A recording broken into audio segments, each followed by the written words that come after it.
Bonjour et bienvenue au Régional, votre émission d'information régionale de la vallée du Richelieu. On débute aujourd'hui en vous présentant les actualités et informations retenues pour la région, suivi d'un reportage avec Mme Sophie Théwis, co-directrice générale aux sources du bassin de Chambly, pour le dévoilement du nouveau pavillon alimentaire. On se rend à Pointe-Valène pour couvrir l'événement Vision Évolution durable qui mise sur l'économie verte et on en discute avec Mme Désirée Dzamba de la CCI VRR. Finalement, on assiste au lancement de la 3e édition de la campagne Choisir local, c'est gagnant pour les fêtes qui débute le 2 décembre prochain. Le Régional commence à l'instant. Bonne émission.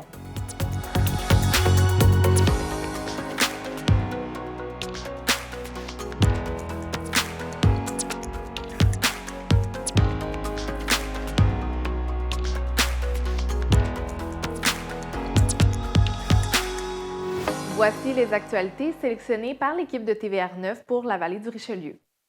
La bibliothèque Roland-Leblanc à Saint-Basile-le-Grand a lancé un tout nouveau projet en collaboration avec l'École de la Mosaïque, l'initiative Lire et faire lire. La bibliothèque est à la recherche de bénévoles enthousiastes et prêts à partager des moments de lecture avec de petits groupes d'enfants dès février 2025. Ainsi, entre février et avril 2025, les participants prendront part à 8 rencontres avec un maximum de 5 enfants directement dans leur salle de classe. Tous les bénévoles recevront une formation spécifique pour faciliter leur intégration au projet et rendre chaque rencontre mémorable. Pour rejoindre l'aventure, vous êtes invité à contacter Mme Christine Larouche à la bibliothèque Roland-Leblanc avant vendredi le 20 décembre prochain. La Ville de Chambly souhaite informer la population que la Société d'exploitation de la centrale de traitement d'eau Chambly-Marieville-Richelieu entreprendra d'importants travaux de maintenance à son usine de filtration jusqu'au 9 décembre prochain. Les travaux prévus consistent à vider le réservoir d'eau afin d'effectuer une inspection de ce dernier et, au besoin, effectuer des opérations de maintenance. Ces mesures contribuent à la pérennisation des installations de l'usine de filtration située à Carignan. La desserte en eau potable ne sera pas affectée pendant cette période. L'eau pourra donc être utilisée et consommée normalement et aucune coupure d'eau n'est prévue. Dans le cadre de travaux de modernisation, la bibliothèque Armand-Cardinal à Mont-Saint-Hilaire fermera ses portes du 8 au 21 décembre inclusivement. Un tout nouveau comptoir de prêt sera installé, incluant une borne de prêt automatique.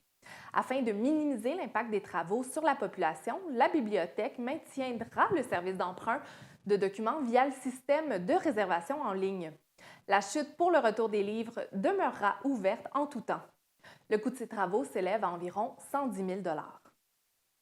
Les travaux d'aménagement du 2e parc canin de Belleuil sont terminés depuis le 14 novembre dernier. Bien que certains modules de jeu ne seront installés qu'au printemps prochain, le site, adapté aussi bien aux petits qu'aux grands toutous, sauront ravir vos compagnons à 4 pattes. D'ailleurs, une nouvelle traverse piétonne a été aménagée pour sécuriser le passage vers le parc. La Régie intermunicipale de police Richelieu-Saint-Laurent a annoncé le lancement officiel de sa toute nouvelle vidéo de recrutement policier visant à répondre aux défis du recrutement et à susciter l'intérêt pour une carrière dans la sécurité publique auprès de candidats passionnés et qualifiés. Cette nouvelle vidéo de recrutement est disponible dès maintenant sur le site Internet et les réseaux sociaux de la Régie. L'organisation espère qu'elle inspirera une toute nouvelle génération de policiers et contribuera à pallier les besoins en main-d'œuvre dans le secteur de la sécurité publique au bénéfice de toutes les communautés qu'elle dessert. Dans le cadre des travaux d'implantation de l'entreprise Nordvolt, la ville de Saint-Basile-le-Grand a émis un permis relatif à l'aménagement d'une clôture. D'une longueur de 300 mètres, celle-ci viendra s'annexer à la clôture existante afin de sécuriser les lieux et de mieux circonscrire les délimitations du terrain. L'installation de cette clôture requiert l'émission d'un permis afin d'autoriser l'abattage d'une quarantaine d'arbres, dont plusieurs sont des frênes morts. L'entreprise Nordvolt a mandaté l'entreprise locale d'économie sociale, le Centre de valorisation du bois urbain, afin d'effectuer l'abattage. Le bois sera ainsi revalorisé afin d'en redistribuer les bénéfices à la communauté. L'équipe des lutins du marché de Noël de McMasterville invite les enfants de McMasterville à déposer leurs lettres au Père Noël dans la boîte aux lettres spécialement conçue à cet effet. La boîte aux lettres est installée à l'extérieur, près de l'entrée de l'hôtel de ville de McMasterville. Vous avez jusqu'au vendredi 6 décembre à midi pour y déposer votre lettre afin de recevoir une réponse avant les fêtes. C'était vos actualités TVR9.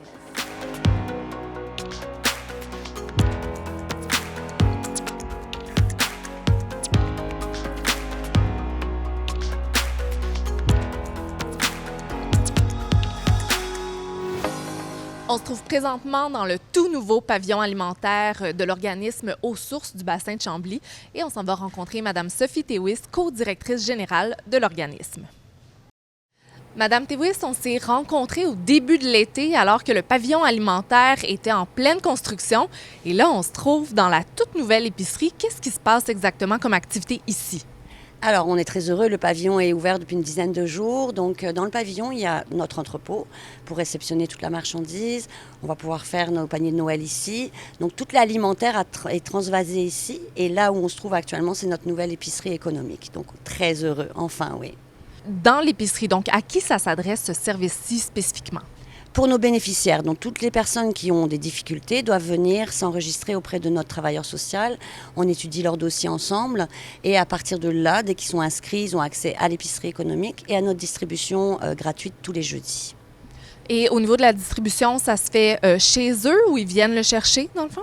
Oui, ils viennent le chercher le jeudi après-midi, c'est de 13h30 à 17h30 et on leur donne des sacs de tous les aliments, des denrées sèches, des produits frais, des légumes, des fruits, de la viande, etc. Donc ça, c'est un service qu'on offre toutes les semaines.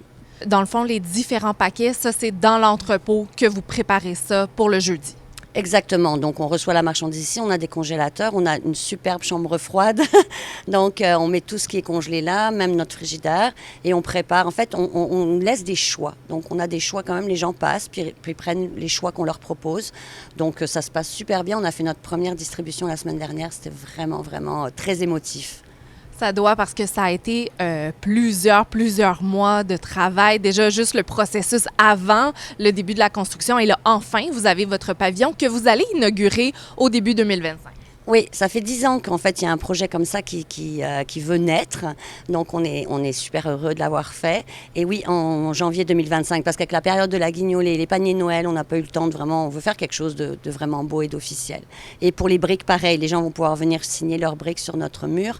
Mais en janvier, je pense, parce que là, on est un peu trop débordés, en fait. Oui.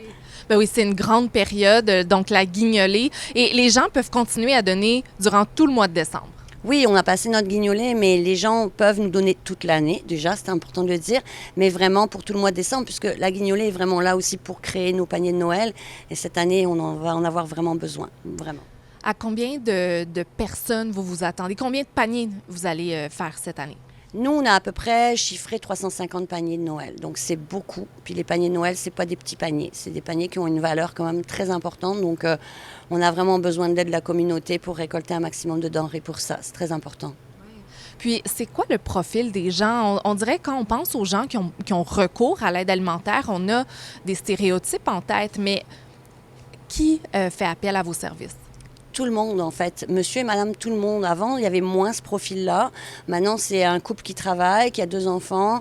Il arrive n'importe quoi, un accident de travail ou quoi que ce soit, mais ils se retrouvent dans une situation très précaire. Donc, l'important, nous, c'est de les récupérer chez nous. On leur enlève de la tête le problème alimentaire et on veut être un tremplin. En fait, pour nous, c'est important qu'on soit juste un tremplin pour eux. Donc, on les aide, on leur donne des clés pour essayer de s'en sortir. Et c'est vraiment ça qu'on a actuellement. Beaucoup plus de personnes de tous bords qui n'auraient jamais imaginé avoir besoin de nos services. Oui. Puis, comme vous l'avez dit, vous leur donnez les outils pour s'en sortir. Puis, vraiment, avec des installations comme celle-ci, bien, c'est pas gênant non plus de faire appel à vos services.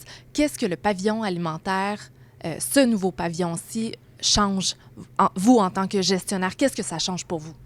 Ça change tellement de choses, la liste est longue. En fait, ça va changer déjà. L'important, c'est que les gens vont arriver ici, puis c'est vraiment beau, puis c'est agréable quand on arrive. L'espace, on a besoin de beaucoup plus de structure dans notre... On ne loue plus d'entrepôt, par exemple. Avant, on louait un entrepôt. Maintenant, on n'en a plus besoin de le louer. Donc, c'est une économie. Ça va changer aussi que tout est transféré ici. Donc, la friperie va pouvoir s'agrandir, ce qui est très important parce que plus on vend, plus on peut soutenir la mission. Nos bénévoles vont pouvoir travailler dans des conditions beaucoup plus sécuritaires, nos employés aussi. Donc ça change vraiment énormément pour la dignité en général. Parce qu'avant, j'avais un petit couloir, je recevais 180 personnes. J'ai plus ce problème-là. C'est vraiment important. Donc, on invite celles et ceux qui ont des denrées à venir tout au long de l'année, comme vous l'avez mentionné. Même chose pour les dons, parce que vous en avez besoin. Merci, Mme Théouis, de nous avoir accueillis dans votre tout nouveau pavillon. Oui, très fière et un gros merci d'être venue. Très gentil. Merci beaucoup.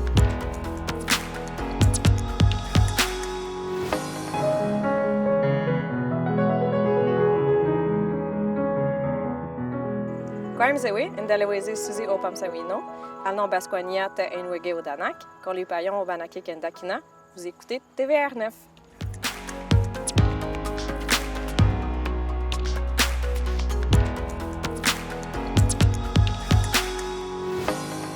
Je vous présente l'organisatrice en chef de l'événement aujourd'hui, alors du panel de la CCI VRR, donc Désirée Zamba, qui est également conseillère en développement durable. Alors, parlez-nous un peu de qu'est-ce que c'est aujourd'hui le panel? Bien, merci d'abord de me donner la parole. Fait que aujourd'hui, c'est Vision Évolution Durable. C'est vraiment une demi-journée d'inspiration qui vise vraiment à encourager, mobiliser les entrepreneurs de la région, les leaders, les visionnaires, à intégrer des pratiques d'affaires durables dans leur modèle stratégique, dans leur planification stratégique, en fait, au sein de leurs entreprises. Donc, c'est vraiment un rendez-vous qui se veut avec des informations, des exemples concrets d'entrepreneurs qui ont repenser leurs pratiques et qui ont des modèles au final qui ont fonctionné. Donc on veut vraiment que notre région se positionne comme une région proactive pour justement la vision, donc pour le plan pour une économie verte d'ici 2030. Donc on veut se positionner et l'idée avec ce nouvel événement qui est le premier qu'on lance et qu'on espère qu'on va ramener dans les prochaines années, c'était de pouvoir offrir cette tribune-là pour le développement durable dans la région. Et ça fait combien de temps que vous travaillez là-dessus? Bien, ça fait 1 an que je travaille à la Chambre et puis quelques mois que j'ai commencé à travailler sur cet événement-là. Mais c'est sûr qu'à la Chambre, avant, il n'y avait pas ce poste-là, mais c'est vraiment une volonté de la direction et du conseil d'administration d'accompagner les entreprises sur nos territoires justement vers cette voie-là. On sait que le développement durable, c'est l'avenir et puis c'était comme une façon pour la Chambre de dire, OK, nous, on veut vraiment être un acteur, on veut être proactif, on veut contribuer à cette avancée-là. Donc, qu'est-ce qu'on peut faire pour nos entrepreneurs? Et d'où le poste, justement, qui a été créé à ces objectifs-là. Et parmi les panélistes et les conférencières qu'on a aujourd'hui qui sont présents, qui sont-ils? Bien, c'est ça. Donc, on a eu 2 panels en avant-midi, donc là, avant la pause. Fait que le premier panel traitait vraiment de la transition des PME. Où est-ce qu'on en est au Québec? Où est-ce que se situe la transition écologique, la transition durable donc des PME? À quel niveau est-ce qu'ils sont? C'est quoi les défis? C'est quoi les leviers? C'est quoi les enjeux? Et qu'est-ce qui peut être fait? Et comment les gens peuvent collaborer pour actionner cette transition-là, pour la mettre de l'avant. Fait qu'on a eu, c'était quand même un panel varié pour avoir différents points de vue. Donc, on avait Esther Dormagène-Delio, qui est une firme conseil en environnement depuis plus de 20 ans d'expertise. On avait Christian Grenier, donc du Grenier Gardin-Joie, qui est une ferme située à Ange-Gardin, qui est proactive dans les pratiques d'agriculture durable. Et on avait Catherine Hochschild, qui est de Québec Net Positif, qui est vraiment un OBNL qui fait des mesures, qui fait des recherches. Où est-ce qu'on se situe au Québec en termes de transition écologique? Donc ça, c'était le premier panel. Et pour le deuxième panel, on a accueilli Charles Desroches de Desjardins, avec Martin Clermont de Solutions Wheel.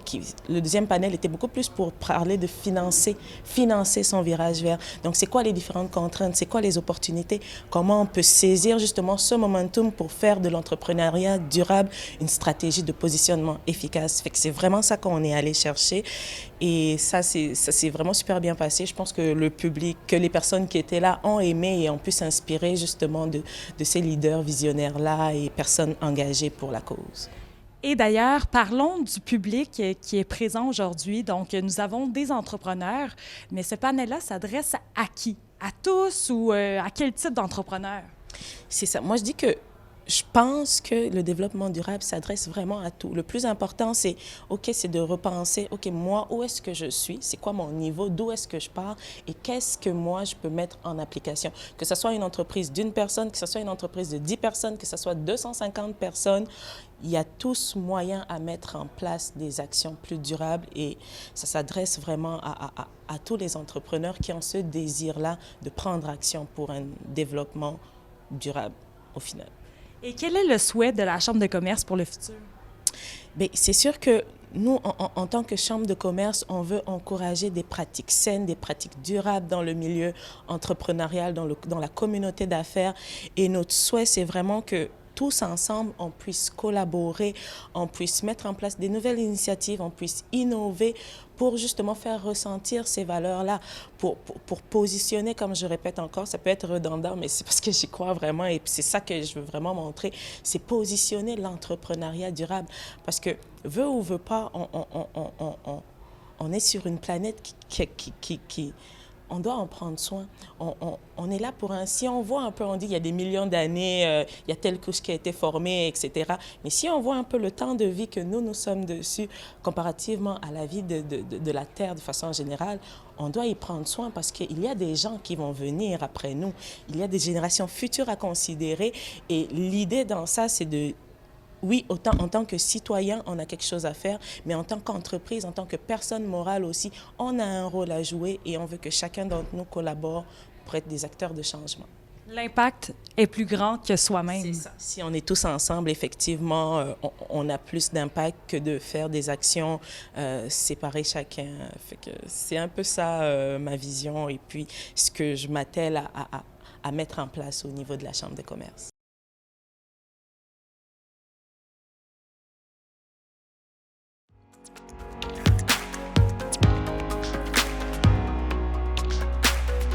C'est vraiment une belle annonce. À chaque année, on est content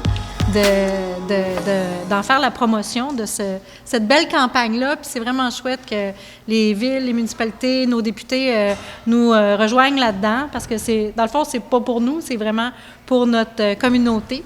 C'est pour nos entreprises, nos commerces. La Chambre de commerce et d'industrie de la Vallée du Richelieu et Rouville a organisé la 3e édition de l'achat local cette année. C'est gagnant, encore une fois. Madame Benny, quel était votre rôle dans cette organisation? Moi, je suis directrice du développement des affaires et de l'achat local et je suis celle qui mène le projet depuis la première édition. Ah, donc vous pouvez nous parler un peu de comment ça fonctionne la carte dans la vie de tous les jours. Pour les gens qui veulent l'acheter, à quoi ils peuvent s'attendre comme utilisation? Bien, en fait, c'est une carte qui s'utilise comme n'importe quelle autre carte Visa prépayée. Par contre, on doit l'acheter dans le cadre de la campagne pour profiter de la bonification. La bonification, ça signifie que pour 50 $ qu'un consommateur va dépenser, il va recevoir 65 $ sur sa carte. Il y a une bonification de 30 %. Ces cartes-là peuvent être utilisées dans plus de 120 commerces participants à la campagne, un peu partout sur le territoire de la CCI-VRR. Si on essaie d'utiliser cette carte-là ailleurs, elle va tout simplement pas fonctionner. Elle doit être dépensée dans les commerces participants. D'où l'importance d'encourager l'achat local. Donc, cette carte, vous en tenez une dans vos mains en ce moment. Elle ressemble vraiment à une carte quelconque. Tout à fait. C'est une carte Visa prépayée qui peut être remplie d'ailleurs. Ceux qui ont participé aux éditions précédentes, quand ils vont faire leurs transactions en ligne, c'est la même carte qui va être remplie et réutilisée. Donc, un autre aspect écologique qu'on apprécie de cette initiative-là. Et cette carte peut être utilisée un peu partout sur le territoire. Il y a une application de la compagnie Hello disponible pour les téléphones afin de voir la liste des marchands de façon facile quand on est sur la route, quand on se promène, et également voir le solde de sa carte via l'application. Est-ce qu'un même client peut acheter 2 ou 3 cartes différentes? Disons qu'il veut offrir un cadeau à ses 3 enfants, le même cadeau, est-ce qu'il pourrait? Malheureusement, pour le moment, dans le cadre de notre campagne, c'est pas possible puisque les cartes sont vraiment identifiées. Là, celle-ci ne l'est pas parce que c'est une carte test, mais les cartes sont identifiées et associées vraiment à un nom, à une personne. Et il y a un maximum par utilisateur afin de permettre à un maximum de gens de pouvoir s'en procurer. Donc, les gens peuvent se procurer un maximum de 150 $ et donc recevoir 195 $ sur la carte. Et vous parlez de Visa, donc il y a effectivement des frais associés à la compagnie Visa à travers tout ça, mais c'est vraiment pas faramineux. En fait, les commerçants peuvent s'inscrire à l'initiative absolument gratuitement. Il n'y a aucun frais pour les consommateurs non plus. La Chambre de commerce assume les frais d'administration de l'initiative et les seuls frais à payer par les commerçants sont les frais qu'ils auraient déjà à payer pour l'utilisation de leurs terminaux habituels. Donc, il n'y a aucun frais supplémentaire dans le cadre de la campagne. Et évidemment, on peut trouver sur le site Web toutes les informations à CCI-VRR. En fait, ça se trouve être le site spécifique à la campagne, choisirlocalc'estgagnant.com. Il y a un onglet cartes cadeaux et les cartes seront en vente dès le lundi 2 décembre à partir de 11 h et par expérience, ça part vite. Et c'est le seul point de vente. Les gens ne peuvent pas aller dans les commerces acheter la carte. Non, c'est vraiment une transaction qui doit se faire en ligne s'ils ont déjà la carte sera remplie. Sinon, elle sera envoyée par la poste et dès qu'ils ont reçu la carte, elle est activée, ils peuvent l'utiliser. Donc, on invite les gens à participer prochainement le 2 décembre en grand nombre pour l'achat local. Tout à fait. Et ensuite, ils peuvent la dépenser. On espère pour leur cadeau des fêtes, mais c'est une carte qui est valide, qui n'a pas de date d'expiration. Le montant qui est sur la carte qu'ils ont dépensé va être disponible jusqu'à ce qu'ils l'utilisent. Monsieur Éric Bellemare, cofondateur du restaurant Chez l'Artisan, vous participez cette année à la 3e édition de l'achat local, c'est gagnant. Quelle a été pour vous l'intention de participer pour une 3e fois? C'était pas compliqué. C'est vraiment génial, cette initiative-là de la CCI VR. C'est la 3e édition que je fais partie. Puis je vois pas pourquoi tout le monde n'embarque pas. Ça nous coûte rien en tant que commerçant. Je suis restaurateur, je suis propriétaire d'un restaurant. Toi, tu viens manger, tu achètes pour 35 $, tu as 50 $. Fait que tu as déjà 30 % de plus à manger. Fait que tu peux manger plus ou boire plus chez l'artisan. Fait que c'est parfait. Je vois pas pourquoi que tout le monde l'aurait pas, tous les commerces. Puis c'est vraiment la région ici. C'est ça qui est le fun, là. On n'a pas besoin de se déplacer ailleurs, à Montréal ou peu importe, là. Est-ce que ça prend beaucoup de temps pour le commerçant à organiser tout ça ou vous faites juste vous inscrire puis ça coule tout seul? En fait, oui, ça prend une inscription. Il faut être avec la CCI VR, mais dès qu'on a l'inscription puis la carte, c'est comme une carte prépayée de Visa, Master, pour nommer que c'est là. C'est super facile. Là. On s'en rend même pas compte, mes employés s'en rendent pas compte. Ils paient avec la carte, puis ils restent. On voit dans leur portefeuille virtuel, ils voient combien il reste d'argent à dépenser. Là. C'est super facile d'utilisation. Et ça vous permet à vous, en tant que commerçant, de voir la carte arriver. Vous savez que c'est ce programme-là qui est derrière ça. Est-ce que vous voyez une différence quand les gens utilisent la carte achat local comme étant une fierté chez vous? Oui. Puis même dernièrement, il y en a qui avaient encore de l'argent dans cette carte-là, puis ils se sont dit, on va aller la dépenser chez l'artisan. Puis samedi dernier, là, il était content de me montrer, j'ai encore la carte, je sais qu'il m'en reste de l'argent. Je sais que la campagne va arriver bientôt, mais là, je voulais pas dire les dates, mais là, à cette heure qu'on sait que c'est le 2 décembre. Mais là, je vais le mettre sur les réseaux sociaux, puis je sais que ça prendra pas de temps à se vendre. Fait que les gens vont être contents, puis en plus, c'est super facile. On peut l'acheter, puis la mettre dans une autre carte à ta soeur, ton frère, ta famille. Fait que comme ça, ils peuvent profiter de venir manger chez l'artisan, là. Et ça crée une certaine fidélisation des commerçants autant que les clients qui en profitent. Ah oui, exact. Les gens viennent puis font découvrir à d'autres, juste avec la carte Hello, font découvrir à d'autres, là, on va manger chez l'artisan ou on va voir, il y a 150 bières de microbrasserie, peu importe.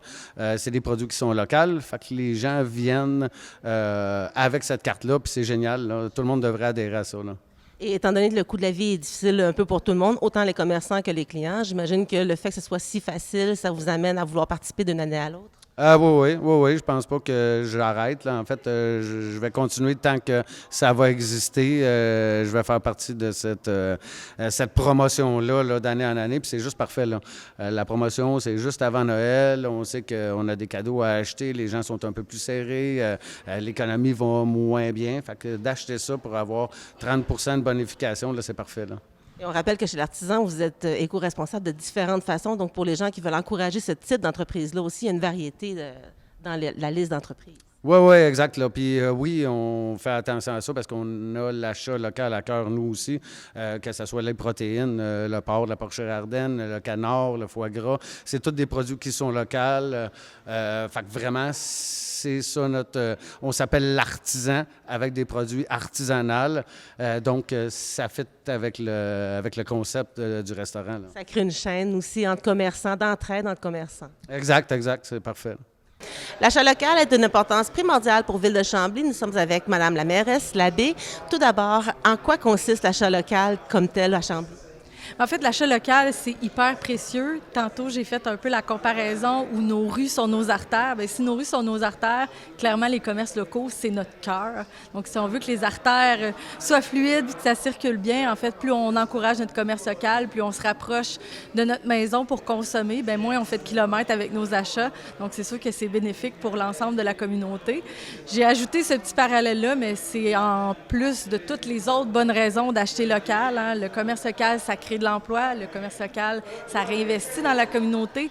Ce sont nos commerçants locaux qui encouragent les équipes de soccer, qui font les commandites dans nos divers organismes. Donc, plus on a une belle vitalité commerciale, plus la communauté est en santé. Donc, encore, on revient au cœur, hein? Nos commerçants, c'est notre cœur.